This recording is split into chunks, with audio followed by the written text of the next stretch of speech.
ሰሞኑን አንድ ነገር አይቻለሁኝ። እንደውም መምህርን ሳይኖት እዚያ አለኝ። ምንድን ነው ለማን ጾታ አለውን የሚል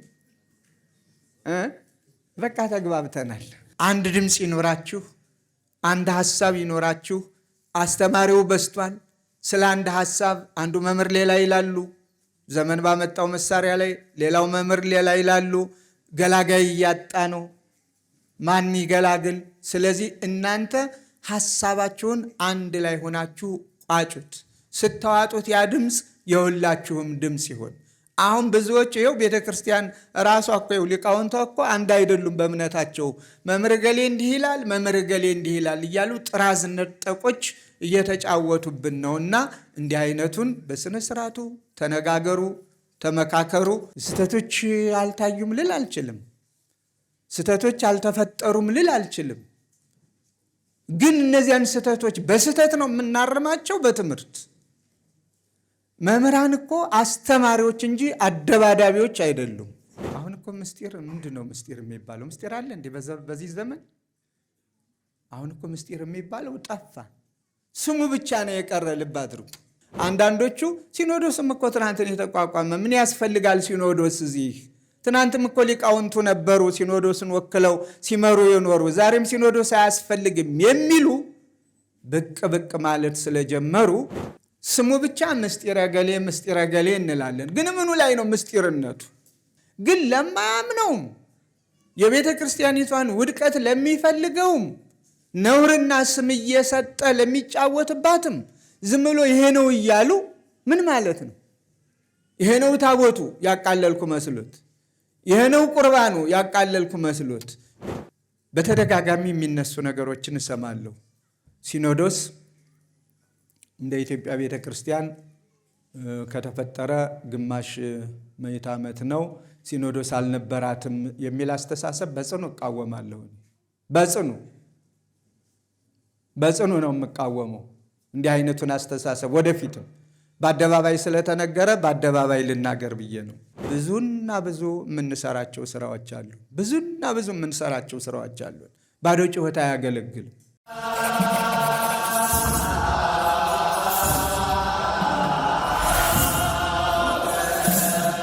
ብፁዕ አባታችን አቡነ ኤልያስ የኖርዲክና ግሪክ አህጉረ ስብከት ሊቀ ጳጳስ እንዲሁም የቅዱስ ሲኖዶስ አባል፣ ክቡር መላከ ሰላም ኤፍሬም ሙሉ ዓለም የባህር ዳር ሀገረ ስብከት ዋና ስራ አስኪያጅ፣ ክቡር ርዕሰ ሊቃውንት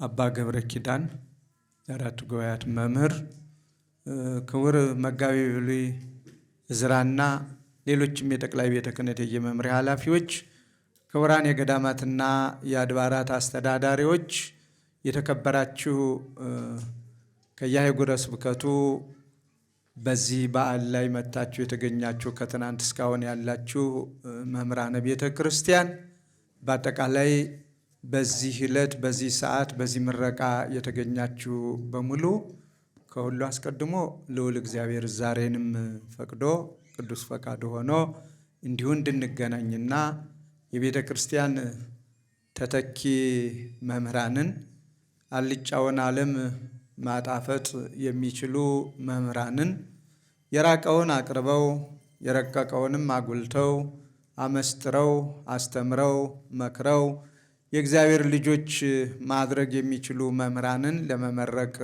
ሰብስቦናልና ክብርና ምስጋና ለአምላካችን ይሁን።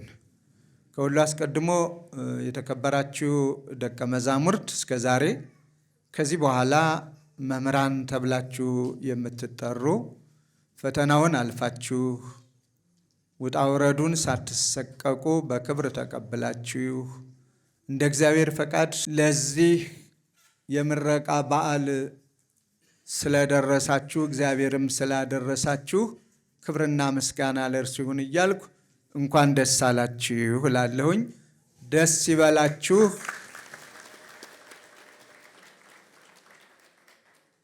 ጭብጨባው የቀዘቀዘበትን አሁን ተረዳሁኝ። ይሄ ልግስናው እልልታው ያለው ከምእመኑ ዘንድ ነው። እናቶችና አባቶች ሰብሰብ ቢሉ ከውስጡ ሞቅ ደመቅ ይል ነበር። አሁን እኛው ስለሆን ያለ ነው እዚው በዚው እንዲህ አይነት ቸርነት አይታይብንም።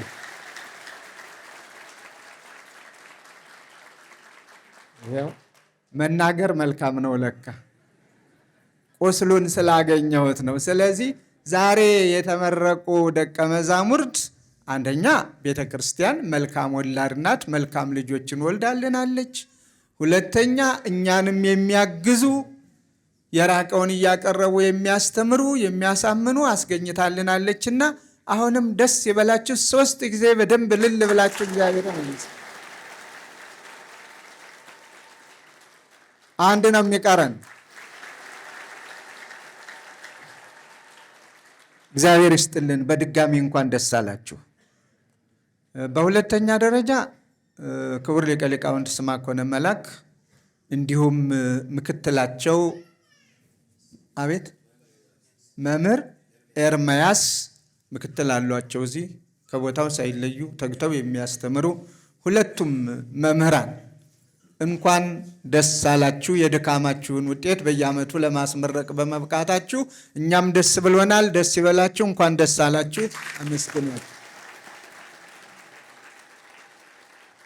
በሌላ መልኩ እንደተባለው ቅድም ቆሞስ አባ መላክ ታታሪ የቤተ ክርስቲያን አባት የበረሃን ቤተ ክርስቲያን ሳይሰለቹ ሳይሰቀቁ ከተማ ልኑር ሳይሉ ያችን እየጠገኑ እየሰሩ እያስተባበሩ እያሰሩ እግዚአብሔርን እያመሰገኑ የሚኖሩ የሊቀ ሊቃውንት ስምዐኮነ መላክ የስጋ አባት በስጋም በመንፈስ የሚወለዱ ናቸውና እንኳን ደስ አለዎት የልጆችን ፍሬ በማየት። በአንጻሩ ከሊቀ ሊቃውንት የልጅ ልጅ በስጋ በያዩም በመንፈስ ብዙ ልጆችን የልጅ ልጅ አይተዋልና ደስ ይበሎት እላለሁኝ። አናውቅም ነገ በስጋ የልጅ ልጅ ያሳዩአቸው ወይም እንደሳቸው መነኮስ ነው በቤተ ክርስቲያን ይኑሩ። እሱን ለሳቸው ትተን በትርጓሜው ፍልጥ የሚባል ነገር አለ አይደለ? አሁን አንዱን እንዲለዩ ይገደዳሉ። ወይ ወደ አንዱ ይገባሉ፣ ወይ ወደ አንዱ ይሄዳሉ። ስለዚህ እሱን ለነገ ትተን በአጋጣሚው ግን የልጅ ልጅ አይተዋል። ደስ ይለን። እንዴት ነው? ለየትኛው ነው ያጨበጨባችሁ? ለጋብቻው ነው? ለምንኩስናው ነው? ለየቱ ነው ያጨበጨባችሁ? አቤት ለምንኩስናው ነው? አይ የመነኮሳት ተቃዋሚ በስቷል። አሁንስ እሱን እግዚአብሔር በወደደ በመረጠ ይሂድ። እሱን ለእግዚአብሔር እንተዋለን። በአጠቃላይ ቅድስት ቤተ ክርስቲያን ሁልጊዜ መልካም ወላድ የሆነችው በየዘመናቱ ልጆችን እየወለደች ልጆቿን እንዲያስተምሩ፣ እንዲመክሩ፣ እንዲገስጹ የምታደርግ የአባቶቻችን ስርዓት፣ የአባቶቻችን ትውፊት፣ የአባቶቻችን የመማር ማስተማር ሂደት በመከራው ሁሉ ሳይጓደል እንዲሁ ጸንታ እያስተማረች የምትገኘው እናት ቤተ ክርስቲያን ዛሬም ልጆችን በመውለዷ ደስ ይላታልና ያች እናት ቤተ ክርስቲያን የምንወክላት ሁላችንም ስለሆነ እንኳን ደስ አለን፣ እንኳን ደስ አለሽ ቅድስት ቤተ ክርስቲያን ብለን እናመስግን። መርሐ ግብራችን በሁለት የተከፈለ ነው። የምርቃቱን ስነ ስርዓት እዚሁ ከፈጸምን በኋላ ትንሽ ወጣ ብለን ተመልሰን ደግሞ በርዕሰ ሊቃውንት የተዘጋጀ ልዩ ጥናት አለ። የሚመጥናችሁ የሚስማማችሁ ጥናት ሁልጊዜም ለሁሉም አይደለም። ለሚመጥነው ለሚስማማው ጥያቄና መልስ የሚኖርበትም አስተያየትም የሚሰጥበትም ስለሆነ ተመልሰን ያ በተጠበቀ መልኩ ይካሄዳል። ምርቃን እንደ ምረቃ ብቻ እናካሄድ ብለን ነው ጣልቃ ያላስገባ ነው። በዚህ እንድትረዱ እያልኩኝ የተወሰኑ ነገሮችን ብዬ ወደ አንጋፋውና ወደ ታላቁ አባታችን ብፁዕ አቡነ ኤልያስ ነው ማመራችሁ። ከዚያ በመጨረሻ ላይ ምርቃቱ እዚህ ቆም ብለው መርቀን ሰርተፊኬታቸውን ሰጥተን የምርቃቱ ስነ ስርዓት እዚያው ይጠናቀቃል ማለት ነው። እንደ እግዚአብሔር ፈቃድ ይህንን ዕለት ስናስብ መጀመሪያ ቦታውን ማሰብ፣ ስለ ቦታው ጥቂት ማለት ተገቢ ነው ብዬ አምናለሁ። አባቶቻችን ሁልጊዜ አርቀው ነገሮችን ያያሉ፣ የራቀውንም አቅርበው ይመለከታሉ። የረቀቀውንም ማንም የዘመኑ ማጉያ ወይም ማጉሊያ በማያየው መልኩ እነሱ በመንፈስ ቅዱስ ተቃኝተው ይመለከታሉ። ይህንን ቦታ እንደ እግዚአብሔር ፈቃድ ገዳም ሆኖ ነው የተመሰረተው። ብፁዕ አባታችን አቡነ ጴጥሮስ የባህር ዳር ሀገረ ስብከት ሊቀ ጳጳስ ሆነው እዚህ በመጡበት ሰዓት ይህንን ገዳም ተመለከቱ። የተወሰኑ 2-3 መነኮሳት ብቻ የሚኖሩበት ነበር። ቦታው እንዳያችሁት በአባይ የታጠረ ነው። ሌላ አጥር አያስፈልገው። አጥሩ አባይ ነው ራሱ። ከላይ ይመጣና ይህን ገዳም ዙሪያውን ዙሮት ተመልሶ ተገናኝቶ ነው የሚሄደው። እንደ ዮርዳኖስ ወንዝ ማለት ነው። ይዞረዋል ይህን። ከዚያ በኋላ ይወርዳል አባይ አባይነቱን ቀጥሎ። ስለዚህ ይህ ገዳም ብቻ ሳይሆን መሆን ያለበት ኮሌጅ ነው መሆን ያለበት። መንፈሳዊ ኮሌጅ ከዚህ ጋር መመስረት አለበት ብለው አሁን የምናያቸውን ያለንበትን አዳራሽ ጨምሮ የተወሰኑ ቤቶችን ሌትም ቀንም ሮጡ፣ ገነቡ። ማንን ይዘው? ከሀገረ ስብከቱ ሰራተኛ ጀምሮ እስከ አድባራት እስከ ገዳማት ድረስ እያንዳንዱ ካህን አስተዋጽኦ እንዲያደርግ በማድረግ እያንዳንዱ ካህን ከደሞዙ ከቤተ ክርስቲያን ከሁሉም ሌትም ቀንም ሀሳባቸው እዚህ ቦታ ላይ ሆነ፣ ገነቡ። ገንብተው እንዳጠናቀቁም እያሳጠርኩ ነው። በመካከሉ የሆነ ነገር አለው። በአጋጣሚ እሳቸው በተለየ ምክንያት ጥለው ሄደው እኔን ወክለውኝ ነበር ለተወሰነ ጊዜ። እኔም ስለደረስኩበት ነው፣ በዋናነት ሳልመጣ ማለት ነው። በውክልና መጥቼ አይቼዋለሁ ታሪኩን። ፈቃድ እግዚአብሔር ሆነና የኔን ውክልና ጨርሼ ብፁዕነታቸው መጡ። አሁንም ደክመው ጥረው የጎደለውን አሟልተው በጊዜው የነበሩትን የክልሉን መንግስት ክቡር አቶ ገዱ አንዳርጌን፣ ብፁዕ ቅዱስ አቡነ ማትያስ ቀዳማዊ ፓትርያርክ ርዕሰ ሊቃነ ጳጳሳት ዘኢትዮጵያን እነዚህን ይዘው ብፁዓን ሊቃነ ጳጳሳት የመንግስት ባለስልጣናት በተገኙበት ይህ ኮሌጅ ተመረቀ። ይህንን አስመርቀው ብዙ አልቆዩም። 3፣ 4፣ 5 ቀን አላውቅም። አቤት 3 ቀን ብቻ ነው የቆዩት። አረፍተ ዘመን ገታቸው። ኮሌጁም ሳይፈቀድ ገና ደቀ መዛሙርቱም ሳይገቡ ህንፃው ብቻ እንደቆመ ብፁዕነታቸው ሄዱ ወደ እግዚአብሔር ወደሚናፍቁት ሕመም ደዌ ወደ ሌለበት ሄዱ። በረከታቸው ይድረሰን። ከዚያ በኋላ ፈቃድ እግዚአብሔር ሆኖ ደግሞ እኔ ነኝ የተተካሁት እና ይሄ ምድረ በዳ ስለነበረ የተወሰኑ መነኮሳያትና መነኮሳት ብቻ ስለነበሩ ይሄ ለትምህርት የተመቸ ነው።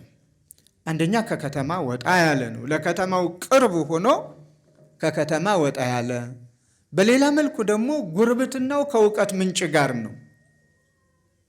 ሌላ ምንም የሚያዋስነው ነገር የለም። በዚህም ጆሮውን ቢያዳምጥ እውቀት ነው። አይኑ የሚያየው ደቀ መዛሙርት ተማሪዎች ሲርመሰመሱ መምህራን ለማስተማር ሲሯሯጡ ነው። ዩኒቨርሲቲው እዚሁ ነው፣ ከዚሁ ጋር የተያያዘ ነው። ስለዚህ ይሄ የትምህርት ማዕከል ነው መሆን ያለበት ብለን ፈለገ ፀሐይ ሽንብጥ ቅዱስ ሚካኤል ቤተ ክርስቲያን የነበረውን ቤተ ጉባኤ ቅድም እንደተባለው ሊቀ ሊቃውንት ስምዐኮነም ሁላችንም እንግዲህ ከምዕራብ ጎጃም ከፍኖተ ሰላም ነው የመጣን መላከ ሰላም እዚያ ትልቅ ጉባኤ ቤት መስርተን ነበረ። ከዚያ ሌላ ተክተን ሊቀ ሊቃውንት እዚህ ቢመጡ የከተማውንም ቋንቋ ያውቁታል፣ ይግባባሉ፣ የተሻለ ይሰራሉ፣ በሚል አመጣናቸው። ከዚህ ተቀመጡ እንደተባለው ይሄው ገዳሙም ለማ። እኛም በብዙ የሚቆጠሩ ቤቶችም ሰራንበት። ሀገረ ስብከቱም ጉባኤ ቤቱም ሁላችንም በየፊናችን እያስተባበርን እየተባበርን ለምእመናን እየተናገርን እዚህ ደረጃ ደረሰ። ዛሬ በክቡር ሊቀ ሊቃውንት አማካኝነት ሲመረቁ ደቀ መዛሙርት ለስንተኛ ጊዜ ነው? ለአራተኛ ጊዜ ደቀ መዛሙርት በመምህርነት ደረጃ እየተመረቁ ነውና ከ2010 ጀምሮ ማለት ነው። እንግዲህ ደስ ይበላችሁ፣ ደስ ብሎናል። አመጣጡ የቦታው ይሄ። ስለዚህ ይህንን ቦታ በመስጠት እንደ ባህር ዳር ሀገረ ስብከት በጣም እድለኞች ነን። በተሰጠን እድል አለማመስገን ንፉግነት ነው። የሆነልንን ጠቅሶም አለመናገር እንደው የታሉ ነው የተባሉ እነዚያ ሰዎች ለሊቃውንቱ ምን አመሰጥረዋለሁ? የታሉ? ከ10 የጠፉት ስንቶቹ ነበሩ? 9። አንዱ ብቻ ምስጋና ሲያቀርብ እነዚህ የት ሄዱ ነው የተባሉት። እና የት ሄዱ ያሰኘናል። ምን ሆኑ? ምን በላቸው?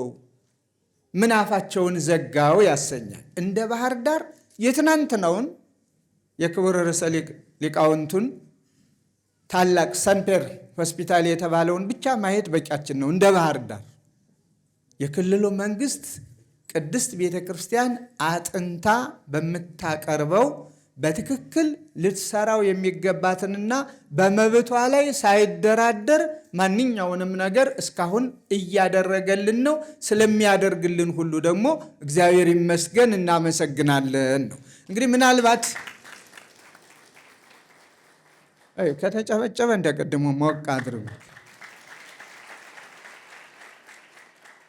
አንዳንድ ጊዜ አባይን ያላየ የሚባል አነጋገር አለ። በምንድን ነው የሚለወየው? አቤት ምንጭ ብርቁ ነው። አባይን ያላየ ጣናን ያላየ ምርጥ ምንጭ ብርቁ ሊሆን ይችላል። እኛም ደግሞ እዚህ በአባይ አይን ሁሉን ነገር ስለምናየው ብርቅ ድንቅ ላይሆንብን ይችላል። በዚሁ በሀገራችን በተለያዩ ክልሎች ጎራ ብንል መሬት እንኳ በአቅማችን በገንዘባችን ገዝተን መስራት የማንችልበት አካባቢ እንዳለ ልንረዳ ይገባናል። በገንዘባችን ገዝተን፣ ይሄ እውነት ነው። አንዱን ከፍ አንዱን ዝቅ ለማድረግ አይደለም፣ አንዱን ለማመስገን ሌላውንም ለመንቀፍ አይደለም። ከዚህ እንዲማሩ ይልቁንም መልእክት ለማስተላለፍ ነው። ስለዚህ መሬት ገዝተን ለመስራት በሀገራችን ንፍገት ከሚታይበት አካባቢ አንጻር በብዙ ሺህ የሚቆጠር የቤተ ክርስቲያኒቷን ታላቅነት፣ ታሪካዊነት የሚመጥን ልትሰራው የሚገባትን እንድትሰራ የሚያደርገውን የክልሉን መንግስት ከከተማ አስተዳደሩ ጀምሮ ሞቅ ባለ እንድታመሰግኑት በበኩሌ ፈቃዴ ነው። ምስጋናን እንደ ፖለቲካ የሚቆጥሩት ስላሉ እሱን ለነሱ ትወዋለሁ። የኔ እምነት በተደጋጋሚ የምታውቁት ነው። ሰው ሲሰራ አመሰግነዋለሁ፣ እግዚአብሔር ይስጥልኝ እላለሁ። ደግሞም እንዲያ ሲል ተሳስተሃል፣ ልክ አይደለህም ብዬ እጋፈጣለሁ። ያስተማሩኝም አባቶቼ ይህንኑ ስለሆነ ጭፍን ጥላቻ ሊኖረኝ አልፈልግም። ጭፍን አስተሳሰብም ማንም እንዲኖረው አልሻም። ሳጠፋ የሚገስጸኝ፣ ሳለማ በርታ ይዞህ የሚለኝ እኔ እንደምፈልግ ሁሉ ሌላውም ይፈልጋል ብዬ አምናለሁ። ቅድም እንደተባለው ሊቀ ሊቃውንት ሲያጠፉ እኔ ጫን አርጌ ይቆጣለሁ፣ ሲያለሙ ደግሞ በርቱ አይዞህ ትላለሁ። ይሄ ነው የሚያግባባንም። አለበለዚያ ዝም ብሎ መለባበስ፣ በውዳሴ ከንቱ እየተሸፋፈኑ እየተለባበጡ መሄድ ቤተ ክርስቲያኒቱንም አይጠቅምም፣ ማንንም ምንንም አይጠቅምም። ስለዚህ በሰራ ቁጥር ማመስገን ተገቢ ነው እና ቦታው ለእውቀት የተመቸ ነው። የእውቀት ምንጭ ነው። ራሱ ቦታው እውቀት ይሆናል። አይምሮን ይሰበስባል፣ ህሊናን ይማርካል። ሌላው ሁልጊዜም በአጸደ ነፍስ ሆነው ይህንን ያሉ ብለን የምናምነው ብፁዕ አቡነ ጴጥሮስ ሐሳባቸው ተሳክቶ እነሆ በዚህ የትርጓሜ ሊቃውንት ሲያመሰጥሩ መስማት፣ በዚህ ዘመኑን የዳሰሱ ዘመኑን የዋጁ በቴዎሎጂ ዘርፍ ሲማሩና ሲያስተምሩ ማየት እጅግ የሚያኮራ ሁለቱ ደግሞ ቢገናኙ እንደ ንቧ እውቀትን ይቀሳሰማሉ። በአንድ ላይ የሰለጠኑ፣ በአንድ ላይ የተባበሩ፣ በአንድ ላይ ለመስራት ነገም ህብረት ፈጥረው ለቅድስት ቤተ ክርስቲያን ዓይን ይሆናሉ ብለን በማሰብ ዘምኑት። መንፈሳዊውን እውቀት በማያስፈልግ መልኩ በሚያስፈልግ አገናኙት፣ በሚያስፈልገው አዛምዱት። እንዴት እናቅርበው? መልካም ነው። ዛሬ ግን መምህራኑ የየራሳቸውን ፈጠራና ድርሰት እየጨመሩ የአባቶቻችን ትርጓሜ እጅግሩን እያጣ ስለሆነ ነገ መልኩን ቀይሮ ማንን እንጠይቅ የሚባልበት ዘመን ላይ እንዳንደርስ ተጠንቅቃችሁ እንድትይዙት አደራ ላለሁ። ቅድም መልካም ነው ክቡር ሊቀ ሊቃውንቱ የጉባኤ ቤታችን የትርጓሜ ስልቱ ከሌላው ያለው ልዩነት በግርጄ ማስታወሻ ሆኖ ይታተማል ነው ያሉ። ያ አስተማሪ ነው። በመጽሐፍ ያለ ሁልጊዜም ሲወረስ ይኖራል፣ በቃል ያለ ይረሳልና።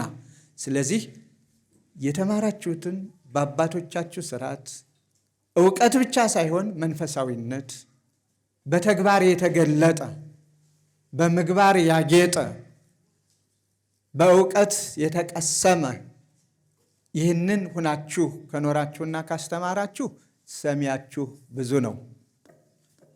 የመጀመሪያውን ትእዛዝ ስንሰማ ሁሩ ወመሃሩ ካለ በኋላ ምንድን ያለን? አቤት ወስብኩ ለማን? አቤት ለኩሉ ፍጥረት፣ ለአሕዛብም አለበት። አሁን ግን አሕዛብን ማስተማሩ ይቅርብ። እንዲህ ስል ምን ማለቱ ነው ልትሉ ትችላላችሁ። መጀመሪያ የእኛ እኮ ወደ አሕዛብነት እየተቀየረብን እኮ ነው፣ እየተጎተተ ነው፣ እየጠፋ ነው። እስኪ እናጽናው። ያንን የሚኮበልለው በስቷል፣ እምቢጠፋው በስቷል፣ በአዲስ እምነት የሚነጠቀው በስቷል። እየተሸረሸረ ነው። የማይሸረሸረው እየተሸረሸረ ነው። መሰረቱ እየተናጋ ነው።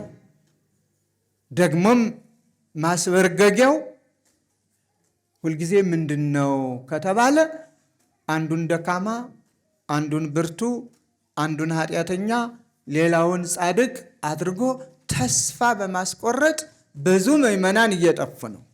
ስለዚህ ምዕመናን እንዳይጠፉ እኛ እየተነጋገርን በጽድቅ መንገድ እየሄድን በተግባር እያስተማርን በቃል ብቻ ሳይሆን አጽንተን እንያዝና ከዚያ ደግሞ ሁለተኛውን ክፍል እያስተማርን ለማምጣት እንትጋ። የራስን እየሸኙ እያጠፉ ሌላውን እናመጣለን ማለት ዘበት እንዳይሆን አይቶ ይሂድ ካልሆነ በስተቀር የዚያኛውን መጥቶ መኖር አጠራጣሪ ስለሚሆን ሁለተኛው መጥቶ መኖር የሚችለው መጀመሪያ ያለው ጸንቶ ሲኖርና በመልካም አርአያነትና ምሳሌነት ተጠቃሽ ሲሆን ብቻ ነው። ስለዚህ በዚህ ላይ ብዙና ብዙ ፈተናዎች ቢገጥሟችሁም ፈተናዎችን ተቋቁማችሁ በነፃ የተማራችሁትን በነፃ አስተምሩ ተብሎ እንደተነገረ በዚህ መልኩ ተሰማርታችሁ መልካም ውጤት እንድታገኙ እንድታፈሩ የተማራችሁትን በተግባር አውላችሁ በእግዚአብሔር ፊት ሞገስ እንዲኖራችሁ ቅዱስ ፈቃዱ ይሁን እላለሁኝ። እግዚአብሔር ይርዳችሁ። ስለዚህ ከዚህ በኋላ መምህራን ናችሁና እግዚአብሔር ደግሞ ማደሪያውን መዋያውን የምትሰማሩበትን ፈጥሮ አመቻችቶ ጤናማ ሕይወት ኑሯችሁ ሠርከ ኅብስት ማግኘታችሁ እግዚአብሔር ፈቅዶ የምታስተምሩበትን እሱ ያዘጋጅላችሁ ነው የምለው። ሌላው እንዳጠቃላይ መልእክት ይቺ ቅድስት ቤተ ክርስቲያን እስካሁን ድረስ ተጠብቃ የኖረችውና ያለችው በአንድ ድምፅ ከላይ እስከታች የአምልኮቱ ስርዓት የሁሉም ነገር ወግ ሕግ ኑሮት ከገጠር እስከ ከተማ ያለችዋ ቤተ ክርስቲያን አንድ መዋቅር ስላላት ነው። ሉዓላዊ መዋቅር፣ ማንም የማይሸርፈው ማንም የማይበጥሰው ጽኑ ሰንሰለት። ዛሬ ያንን ጽኑ ሰንሰለት ለመበጣጠስ ብዙ ታጥቀው የተነሷሉ። ከአጥቢያ ቤተ ክርስቲያን እስከ ቅዱስ ሲኖዶስ ያለው ሰንሰለት ማንም ላይበጥሰው ተግቶ መስራት የሊቃውንቱ ድርሻ መሆን አለበት። ማንም ላይ በጥሰው፣ ማንም ላይ ሸረሽረው መሰረቱን፣ ማንም ላይ ያናጋው። ምክንያቱም በሱ አሰራር በዚህ ስራ መንግስታት ተጠቅመውበታል አይደለም። ቤተ ክርስቲያን እንደፈለገ ሁሉም የሚበጣጥሰው ቢሆን ኖሮ የኢትዮጵያ ኦርቶዶክስ ተዋሕዶ ቤተ ክርስቲያን ዛሬ እኔና እናንተ ዘመን አትደርስም ነበር። ብዙዎቹ ጎንዮሽ የሚሄዱ እምነቶች አሉ።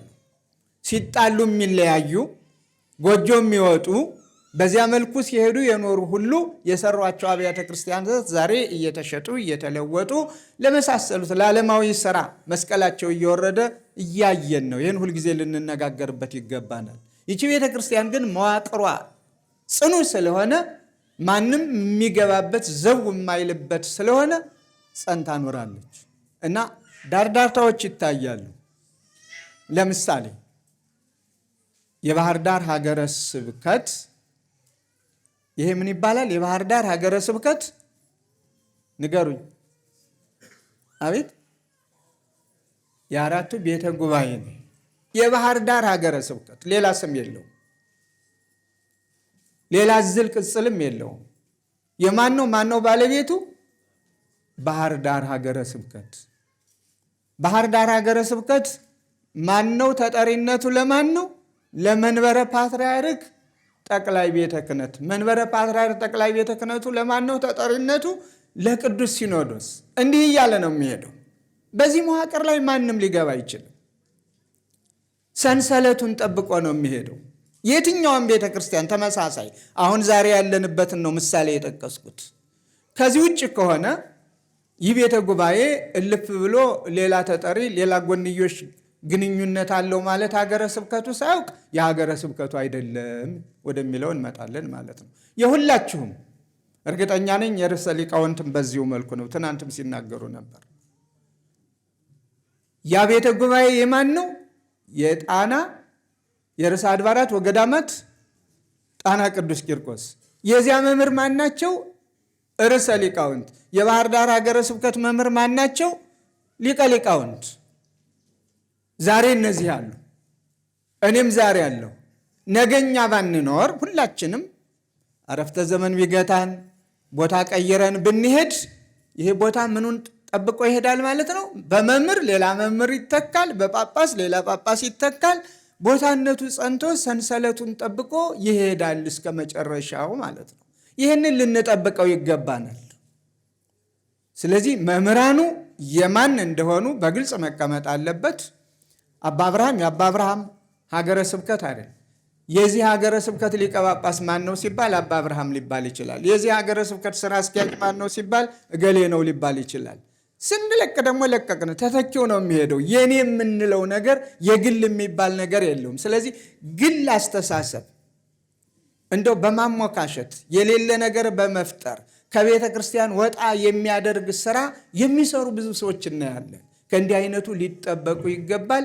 የቤተ ክርስቲያን መዋቅር ሰንሰለት በምንም ይሁን በምን ተጠብቆ መኖር አለበት የሚለው ጽኑ እምነት ስለሆነ መምህራኑ በየሄዳችሁበት ከዚህ በኋላ እናንተ እግዚአብሔር ፈቅዶላችሁ በእያንዳንዱ ደብር ስትገቡ የዚያ ደብር ወይም የዚያ ሀገረ ስብከት መምህራን ትሆናላችሁ። ያንን ጠብቆ መስራትንም እንዳትረሱ። መዋቅር መጠበቅ ላይ አንዱ ቁልፍ ስራ መሆኑን እንዳትዘነጉ የሚለውን መልእክት ለማስተላለፍ ፈልጌ ነው። ከዚህ ውጭ እንደ እግዚአብሔር ፈቃድ አቅሙ ኑሮን ሁሉንም በጀት አህጉረ ስብከት እየሸፈኑ ቢያስተምሩ መልካም ነበረ። ግን እሱ ደግሞ አይቻልም። በሩን ከከፈትን ሁልጊዜም በልመና ነው የምንኖር። መምህሩም ይለምናሉ ያመጣሉ፣ ደቀ መዝሙሩም ይለምናሉ ያመጣሉ። ያ የተገኘ ውጤቱ የማን ነው? የቤተ ክርስቲያን ነው ማለት ነው። የቤተ ክርስቲያን ሆኖ ቤተ ክርስቲያን ዓላማዋን ታሳካለች። አዎ ቅድም ተናግረውታል። ምስጢር የሚባል ብለውታል።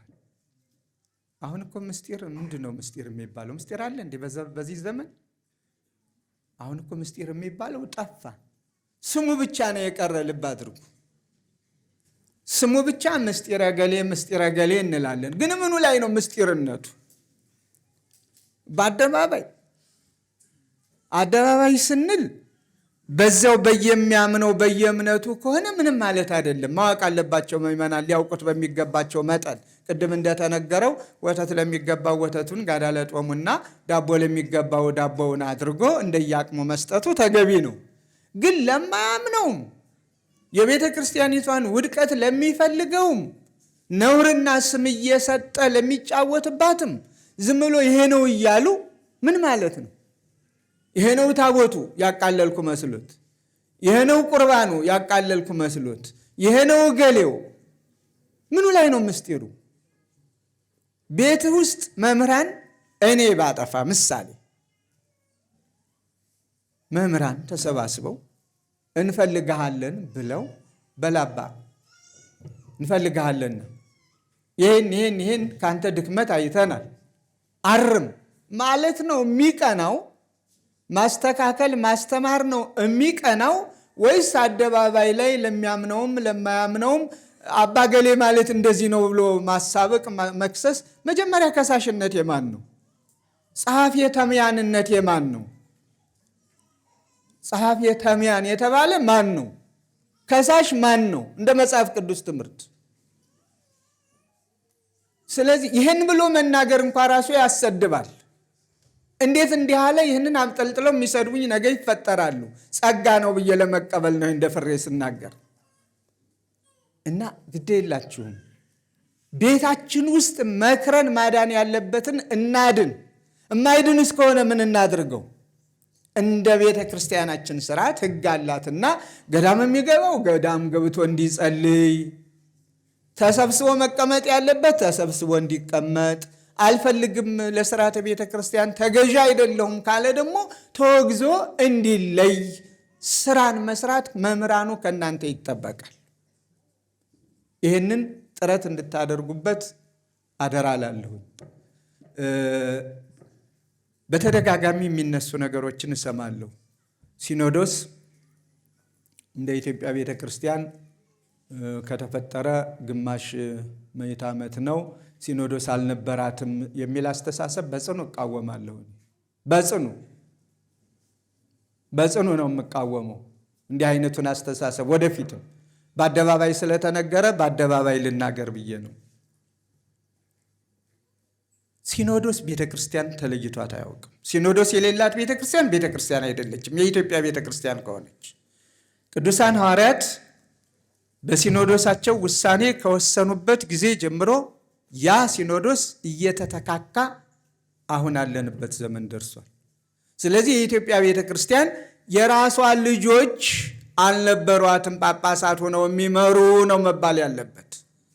የራሷ ልጆች ጳጳሳት ሆነው እንዳይመሩ በስሯዝ የገባ ነገር ስለነበረ ሌሎቹ ግብፃውያን እንደ ትናንት ነው እናት ቤተ ክርስቲያን አሃት የሚለውም አሁን ስለሆነ እየመጣ ያለው ትናንትም የነበረ ሲሆን ራሳቸውን እናትነት ለውጠው የኢትዮጵያ ቤተ ክርስቲያን ከሊቃውንቷ ማንንም እንዳትሾም አውግዘው ቢሾሙ ይሄ ይፈጠራል የሚል ስለነበረ አዎ ሲኖዶስ አላት። የኢትዮጵያ ቤተ ክርስቲያን ይመራል እስክንድርያ ላይ ሆኖ፣ ሊቃውንቱ ደግሞ የሲኖዶሱ አባል ከሆነው ሊቀ ጳጳስ ጋር ሆነው የኢትዮጵያን ቤተ ክርስቲያን ይመራሉ። የሲኖዶሱ ውሳኔ እንደ ሲኖዶስ ይወሰናል። የሲኖዶሱ ውሳኔ ኢትዮጵያ ይደርሳል በሊቀ ጳጳሱ። የሲኖዶስን ውሳኔ ደግሞ በኢትዮጵያ የተሾሙ ሊቃነ ጳጳሳት በኋላም ቁጥራቸው በዝቷል እነሱና ሊቃውንተ ቤተ ክርስቲያን በአንድ ላይ ሆነው ቤተ ክርስቲያኒቱን ሲመሩ ኖሮ ከጊዜ በኋላ አርቀው በሚያስቡ አባቶቻችን በንጉሠ ነገሥቱ በነ ብፁዕ ቅዱስ አቡነ ቴዎፍሎስ ያላሳለሰ ጥረት፣ ድካም፣ ውጣ ውረድ በሌሎቹ ሊቃውንት ገሌ ብዬ ስማቸውን በማልዘረዝረው ሊቃውንቱ ከኢትዮጵያም ተሾሙ። ሲኖዶሱ በግብፅ ሲኖዶስ መመራቱ ቀርቶ ራሱን የቻለ ሲኖዶስ ሆነ ብለን ነው ዘርዝረን ነው ማስቀመጥ ያለብን። ይህንን ለማለት የተገደዱት አንዳንዶቹ ሲኖዶስም እኮ ትናንትን የተቋቋመ ምን ያስፈልጋል ሲኖዶስ? እዚህ ትናንትም እኮ ሊቃውንቱ ነበሩ ሲኖዶስን ወክለው ሲመሩ የኖሩ፣ ዛሬም ሲኖዶስ አያስፈልግም የሚሉ ብቅ ማለት ስለጀመሩ፣ ስለዚህ የኢትዮጵያ ቤተ ክርስቲያን ሲኖዶስ አልባ ሆና የኖረችበት የላትም። ሊቃውንቱ ሲኖዶስ በራሱ የኢትዮጵያ ልጆች ጳጳሳት ሆነው እንዲመሩ ታግለዋል፣ አሸንፈዋል። ያውም ደግሞ በጉልበት እንሹም ሳይሉ ስርዓቱን ጠብቀው በዚያው በሕግ አስፈጽመው እነሆ ከዚያን ጊዜ ጀምሮ ሊቆጠር ይችላል እና ለይተን እንድንቆጥር ለይተን እንድንናገር ሲደጋገም አንዳንድ ጊዜ ትናንት እኮ ነው ያቋቋሙት የሚለውና የማጣፊያው ነገር የማጠፋፊያው ነገር በሌሎቹ መንገድ ጠራጊ እንዳይሆን ጥንቃቄ እንዲደረግበት ለማለት ፈልጌ ነው። ከዚህ በተረፈ ብዙና ብዙ የምንሰራቸው ስራዎች አሉ። ብዙና ብዙ የምንሰራቸው ስራዎች አሉ። ባዶ ጩኸት አያገለግልም። የኛን ለኛ እንስራው፣ የኛን ለኛ እንስራው። አባቶቻችን የሰሩትን ዛሬም እኛ እንስራው። እንምከር፣ እንማማር፣ እንጸልይ፣ ደካማውን እናንሳው፣ ደካማውን እናበርታው። አለበለዚያ አሁን መወጋገዝ የቤት ስራ ይሰጡናል። ይህ ከብትረኛ ሆናችሁ የምታውቋላችሁ።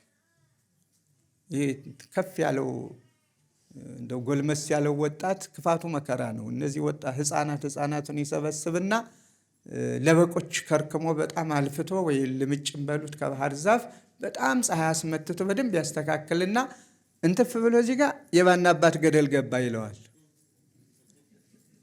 ሁለቱን አቅርቦ ከዚያ መጀመሪያ ይህንን መንካት ነው አይደለ? ከዚያ ያንን ለበቅ ይዞ በቃ ማለት ነው ያንኛውን ማጣፋት። አሁን እንደዚህ ነው እያደባደቡን ያሉት። እንደዚህ ነው መከራ እያሳዩን ያሉት። ሲፈልግ አሁን መነኩሴና ቄስ የሚል መጥቷል። ሲፈልግ ምንና ምን መጥቷል። ምን አለበት? ሁሉን በስርዓት መስራት አንችልም? ቤታችን ውስጥ ስህተቶች አልታዩም ልል አልችልም። ስህተቶች አልተፈጠሩም ልል አልችልም። ግን እነዚያን ስህተቶች በስህተት ነው የምናርማቸው በትምህርት። መምህራን እኮ አስተማሪዎች እንጂ አደባዳቢዎች አይደሉም። መምህራን እኮ የራቀውን የሚያቀርቡ እንጂ ጨርሶ የቀረበውን የሚያርቅ እምነት አልባ እንዲሆን የሚጋብዙም አይደሉም። መምህራን እኮ ሙሉ በሙሉ ሊሆን የሚገባውን መልካም አርአያና ምሳሌ ሆነው የሚያስተካክሉ ናቸው። ስለዚህ ባላስፈላጊ የሚዲያ እርብርብ የተጠመድንም ሰዎች ለቤተ ክርስቲያኒቱ እንድናዝንላት አደራላለሁ። አንስራ አይደለም ያልኩት፣ እንስራ። ስንሰራ ግን በየአቅጣጫው መናበብ እንችላለን። በመላ ኢትዮጵያ ያለችዋን ቤተ ክርስቲያን አይደለም በኢትዮጵያ በየትኛውም ዓለም ያለችዋን ቤተ ክርስቲያን በመንበረ ፓትርያርክ ጠቅላይ ቤተ ክህነት አሳስሮ በአንድ ላይ ሆኖ ስህተቶች እንዲታረሙ ማድረግ፣ እንደ ሀገረ ስብከት በሀገረ ስብከት ያሉትን አድባራት ገዳማት አሁንም ስራ መስራት፣ በአደባባይ የቤተ ክርስቲያኒቱን ክብር የሚቀንስ ነገር እንዳይኖር ማድረግ፣ ጥፋተኛውን ቅድም እንዳልኩት በቤተ ክርስቲያን ስርዓት መቅጣት። ይህ ለነገ የማይባል ዝም ብሎ ስም ማውጣት ሳይሆን ስም ሰጥቶ ምን ታመጣለህ እያለ ያም እዚያው ቤተ መቅደሱ ሳይወጣ ሌላውም እንደዚያ እያለ ከሆነ አላስፈላጊ መናናቅና የደካሞችን ስብራት የሚያበረታ ሞታቸውን የሚያፋጥን ስራን መቀነስ ይኖርብናል ብዬ አምናለሁ። ይህን ሁሉም ምለው ተመራቂዎች መምህራኑ ከእናንተ ብዙ ስለሚጠበቅ ነው። መሰረቱን ጥሩ አድርጋችሁ ካልጣላችሁ እንደወጣችሁ ምንም ትርጉም የለሾች ነው የምትሆኑት። ስለዚህ የሚዲያ ቀለብተኞችና ገሌ መምህር ይሄንን አሉ ተብሎ ብቻ ዝና እንዲነገርላችሁ በዚያ መንገድ እንዳትሄዱ ቅድም መጋቤ ብሉይ ዕዝራ እንደተናገሩት እኔም ያንኑ ለማጥበቅና አደራ ለማለት ነው። ከዚህ በተረፈ እግዚአብሔር ቸር ነው። በቸርነቱ ይችን ቤተ ክርስቲያን እየጠበቃት ነው። እንደ ሰውኛው እስካሁን የመኖር እድሏ ይነፈጋት ነበር። አሁን ደግሞ በማለት እምነቱን በማስለወጥ ተግተው የሚሰሩበት ዘመን ነውና እኛ እዚህ ከተማዋ ላይ ብቻ በመረባረብ ሳይሆን ባሉት አድባራት ገዳማት ከገጠር እስከ ከተማ ድረስ ጊዜውን እየጠበቅንና እየዋጀን እንድናስተምር ቤተ ክርስቲያን ሁልጊዜም ተልእኮዋ ሰላም ነው፣ መታወቂያዋም ሰላም ነው፣ አገልግሎቷም ሰላም ነው፣ ጸሎቷም ሁልጊዜም ሰላም ለሁላችሁ ነው። ሰላም ለሁላችሁን እያለች እገሌ ወገሌ ሳትል አድሎ ሳትፈጽም የዚህ የማናባት ሳትል እንደረኞቹ ሁሉንም አስተምራ አስተባብራ ፍቅርን አስተምራ ይዛ መኖር ስላለባት በዚህ ላይ ሁላችን እንድንበረታ አደራ ነው የምለው። ሌላው የመጨረሻው በትናንትናው ዕለት ምክንያት ሆኖ በርዕሰ ሊቃውንቱ አማካኝነት ይህንን ታላቅ ሆስፒታል ለሀገር የሚጠቅም ለወገን የሚጠቅም እገሌ ወገሌ ሳይል ልዩነት ሳይኖረው ሁሉንም ሊያገለግል የሚችለውን ሆስፒታል መሰረት በማስቀመጥ ተባባሪዎቹ ናችሁ። ከየአድባራቱ ከየአህጉረ ስብከቱ የመጣችሁ ዛሬም ደግሞ ይህች ቤተ ክርስቲያን አንዲት ናትና ከወንድማችሁ ጋራ በሙያ እንዲሁም ደግሞ በሀገረ ስብከቱ እዚህ ተገኝታችሁ ለምረቃው ተካፋዮች በመሆናችሁ ከልብ በቤተ ክርስቲያኒቷ ስም አመሰግናለሁኝ። ከዚህ በተረፈም ተነጋገሩ፣ ተመካከሩ፣ አንድ ድምፅ ይኖራችሁ፣ አንድ ሐሳብ ይኖራችሁ። አስተማሪው በስቷል። ስለ አንድ ሐሳብ አንዱ መምህር ሌላ ይላሉ፣ ዘመን ባመጣው መሳሪያ ላይ ሌላው መምህር ሌላ ይላሉ። ገላጋይ እያጣ ነው። ማን ይገላግል? ስለዚህ እናንተ ሐሳባችሁን አንድ ላይ ሆናችሁ ቋጩት። ስተዋጡት ያ ድምፅ የሁላችሁም ድምፅ ይሆን። አሁን ብዙዎች ይኸው ቤተ ክርስቲያን ራሷ እኮ ይኸው ሊቃውንቷ እኮ አንድ አይደሉም በእምነታቸው። መምህር ገሌ እንዲህ ይላል፣ መምህር ገሌ እንዲህ ይላል እያሉ ጥራዝ ነጠቆች እየተጫወቱብን ነውና እንዲህ አይነቱን በስነ ስርዓቱ ተነጋገሩ፣ ተመካከሩ። ሰሞኑን አንድ ነገር አይቻለሁኝ። እንደውም መምህርን ሳይ ነው ትዝ ያለኝ። ምንድን ነው ለማን ጾታ አለውን የሚል በቃ ተግባብተናል። ከተግባባን ዝርዝር አያስፈልግም። ይህ አሁን ሌላ መነጋገሪያ ነው፣ ሌላ አጀንዳ ነው አይደለም። ምከሩ። መምህራኑ መጀመሪያ አንድ ድምፅ ሆኑ፣ አንድ ቃል ተናገሩ። ቤተ ክርስቲያኒቷን የሚያታግል ነገር የሚመኙ እርስ በርሷ እንድትታገል አሸናፊና ተሸናፊ ብለው ቡድን ፈጥረው የኛ ያልሆኑም ይበል እያሉ የሚያጨበጭቡ ቁጥሩን ነው እኛ የምናየው። ይህን ያህል ተከታይ አለኝ። ማን ነው ተከታዬ? ማን ነው ተከታዬ? በዓይንህም አታየው፣ በስም የማትጠራው ማን ይሁን ምን ይሁን የማታውቀው ዘመን ባመጣው መሳሪያ በሚሊዮን የሚቆጠር ሰው ቢኖርና ይበል ይበል ቢልህ ያንተ የሆነ ይመስልሃል? አሁን ምንድን ነው አንቂ የሚባል ነገር ተፈጥሯል ሲባል ሰምቻለሁ አይደለ? አቤት አንቂ ምን አንደበቶች ምንድን ነው ማንቃት? መኪና የለህም አይደል? መኪና እንዳለህ አስብ። በቃ አለኝ በል። ቤት የለህም አይደል? ቤት እንዳለህ አስብ። አለህ። አየሁት የማንቃት ደወሉ። አልበላህም፣ ምረውሃል አይደል? ግን ለምን እንዳልበላህ ታስባለህ? በልቻለሁ በል። ይሄ እኮ አደንዛዥ ሲወስዱ የሚሰማቸው ስሜት ነው። የአደንዛዡን እጽ ስሜት ወደ ምን አመጡት? ወደ አንቂ የማነቃቃት አይምሮን የማነቃቃት ብለው ሰየሙት። ይህ ሲቅም ሳይነግስ ይነግሳል። ምንም ቤሳቢስቲ ሳይኖረው ዓለሙን ሁሉ የገዛ ይመስለዋል። ሲነቃና ሲባንን ግን እዚያ አመዱ ላይ ወድቋል። የለም ሰውየው። ይልቅ ቢሰራ ቢጥር የዕለት ዳቦ አግኝቶ መብላት ይችል ነበረ። አደንዛዡን ወሰደ። ሳይከብር ከበረ፣ ሳይነግስ ነገሰ። ሁሉን ነገር በእጁ እንዳለው መሰለው። ሲነቃ ራቆቱን ነው ያለ። ይህን ደግሞ በዚያ በሽታ ያለፉትን ሰዎች መጠየቅና መረዳት ትችላላችሁ። እንዲህ አይነት በሽታ የተፈጠረበት ዘመን ነው። ይህን ትውልድ መታደግ ይገባዋል። በተስፋ የምንጠብቀውን በተስፋ በውን የምንጨብጠውን በውን ለይተን እንጂ ዝም ብለህ እንዲህ አስብና ቁጭ ብለህ እንዲውል ማድረግ ግድ የላቸውም። ተነጋገሩ ሊቃውንቱ። ይቺ ቤተ ክርስቲያን አዎ የኖረችውን በሊቃውንት ነው፣ ዛሬም ያለችው በሊቃውንቱ ነው፣ ነገም የምትኖረው በሊቃውንቱ ነው። ሲኖዶሱ የእናንተው ነው፣ የማንም አይደለም። አንዳንድ ጊዜ ደግሞ በተለይ ሊቃውንቱ ሲኖዶስ ተች አትሆኑ። ስለ እግዚአብሔር አንደኛ ቅርቦች ናቸው ለሊቃነ ጳጳሳቱ። አሁን እናንተ ሊቃውንቱ መምህራኑ፣ በተለይ ስም ያላችሁ ሊቃነ ጳጳሳት በእናንተ ስራ አይደሉም ያሉት? አባባ እያልን እንደኔ ልውሰድ። እኔ ሊቀ ሊቃውንት አባ አብርሃም ሩቄ ነው ቢሉ ምንድን ነው የሚባለው?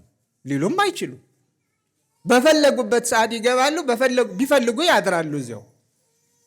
ስለዚህ ለእኔ መንገር ይችላሉ ማለት ነው። ግን ብድግ ብሎ ዝም ብሎ አሁን ሲኖዶሱ እንዲህ አድርጎ አባቶች እንዲፈጠሩ መመሪያ ሰጪዎች አትሆኑ። መመሪያ ተቀባይነቱን ውደዱ። እናንተም ደግሞ መመሪያውን ለምታስተምሯቸው ስጡ። ግን መካሪዎች ሁኑ፣ አስተማሪዎች ሁኑ። ማስተማርን ማንም ሊቀማችሁ አይችልም። ጳጳስ ነኝ ብዬ ልቀማችሁ አልችልም። በአግባቡ በቦታው ክብሩ ተጠብቆ እና አንዳንድ ጊዜ ነገሮቹ እየተዘበራረቁ እየተለዋወጡ ስለሆነ ጥሩ ገጠመኝ ስለሆነ በዚሁ ለመምህራኑ መናገር ስላለብኝ ነው። ብዙ ብያለሁ። እግዚአብሔር ይስጥልኝ። በእውነት እኔ ብዙ ባልልም ደስ ባለኝ፣ ግን ነገርን ነገር እስካነሳው ድረስ መናገር ያለብኝን ነው የተናገርኩት። አደራ የምለው ምከሩ፣ ዝከሩ፣ ቤት ዝጉ፣ ተወያዩ፣ ወስኑ። እኔ እንደ ባህር ዳር ሀገረ ስብከት ምሳሌ ልሁን። ምከሩና ዝጉና ሊቃውንቱ የለም ይሄንን ሀገረ ስብከት አባ አብርሃም እየመራው አይደለም፣ ከጥቅሙ ጉዳቱ ያመዝናል ብላችሁ እናንተ ብትወስኑ፣ እኛ ይህንን ደካማ ጎን አየን፣ አባ የሚሻል ስለማይመስለን በላንተ እንደው አንዱ ገዳም ላይ ግባና ትንሽ ውዳሴ ማርያም ድገም ብትሉኝ በደስታ እቀበለዋለሁ። ሲኖዶስ ሳይወስን ምን አገባህ አልልም። ከእናንተ ጋር አብሬ ሄጄ አመለክታለሁ። እርግጠኛ ነው የምናገረው። ግን ይሄ ምጸቱ፣ ጎጡ፣ መንደሩ፣ ሌላ ርብርቡ ከሆነ እኔስ አንተ ማንህልና ትግሉን ከፍ ያደርገዋል፣ ነገሩን ይለውጠዋል፣ ቤተ ክርስቲያኒቱን የማይጠቅምም ያደርገዋል። ምሳሌ ነው። ራሴን ምሳሌ ላርግ ብዬ ነው። በየቦታው ይሄ ነው መሰራት ያለበት። ለሊቃውንተ ቤተ ክርስቲያን ብፁዓን አባቶች ቅርቦች ናቸው። ግን ችግራችሁ እንደ እርሷ ያለ አባት እኮ ቢኖር ብፁዕ አባታችን ትላላችሁ። እንደው 10 እኮ ቢኖር ይለኛል አንዱ። እንደ እርሷ ያለ 3 በኖረ ይለኛል። እኔ እውነት ነው ብዬ መከራያን የማይ ከሆነ ወጣ ሲል እውነት መስሎት ይላል። ደግሞ ውሸቱን እኮ ነው። በቃ ለመኖር እንጀራ ለመጋገር ምን ያደርጋል? ይሄ የረከሰ አስተሳሰብን አሽቀንጥሮ መጣል ነው። ፈተናውን እንድንወጣ ቤተ ክርስቲያን ክብርት ናት፣ ልዕልት ናት፣ ቅድስት ናት፣ ንጽሕት ናት። ንጽሕት ቅድስት ርትዕት የሆነችው ኦርቶዶክሳዊት ተዋሕዶ ቤተ ክርስቲያን በዚህ ክብሯ በዚህ ማዕረጓ ከፍ ብላ እንድትኖር ደካማ ጎንን በትምህርት ሊነገር በሚገባው ቦታ ላይ ነግሮ ማረም ማስተካከል የሊቃውንቱ ድርሻ፣ የእናንተ ድርሻ፣ ስርዓትን ቀኖናን የመጠበቅ የማስጠበቅ የእናንተ ድርሻ ስለሆነ ከቀኖና ወጣ ካለ ከስርዓቱ ወጣ ካለ ይህ አይፈቀድም። ከምን አመጣኸው ማለት ነው። በያለንበት የማይሰማ ጳጳስ የማይሰማ ሊቀ ጳጳስ ስለሌለ በዚህ አደራ ለማለት እፈልጋለሁ። እንደ ባህር ዳር ሀገረ ስብከት ራሴን ወክዬ በእኔ ላይ ሙሉ ነፃነት እሰጣለሁ። እመኑ፣ አሳምኑ፣ መልካም አርአያ እንሁን፣ መልካም ምሳሌ እንሁን። እዚህ ከተማዋ ላይ መከራ አትዩ። የነገ ደቀ መዛሙርት በዚህ ዙሪያውን ብዙ አብያተ ክርስቲያናት አሉ። እዚህ መከራ ከምታዩ እዚያች እየሄዳችሁ በዕለተ ሰንበቱም በምኑም አስተምሩ። እነ መላከ ሰላምም ቢያንስ ቋሚ ደመወዝ ቢጠፋ የዕለተ ሰንበት ባካችሁ መምህር ገሌ እየመጡ ያስተምራሉና አበል ክፈሏቸው እንዲከፈሏቸው እያሉ ያሰማራሉ። ከዚያ ሲገኝ ደግሞ ወደዚህ ትመጣላችሁ። አሁን ትልቁ ችግር ተማረ እዚያው ከተማ ልሙት ነው። ተማረ ባህር ዳር ጠቦት አዲስ አበባ ካልሆነ ሙቼ ልገኝ ነው። ስለዚህ ለቅድስት ቤተ ክርስቲያን ሁላችንንም እንድንቆም አደራ እያልኩኝ ስለ ሁሉም ነገር እግዚአብሔር የተመሰገነ ይሁን። በድጋሜ የዕለቱ መምህራን ተመራቂዎች እግዚአብሔር ስለፈቀደላችሁ ለዚህ ዕለትም ስላደረሳችሁ ክብርና ምስጋና ለእርሱ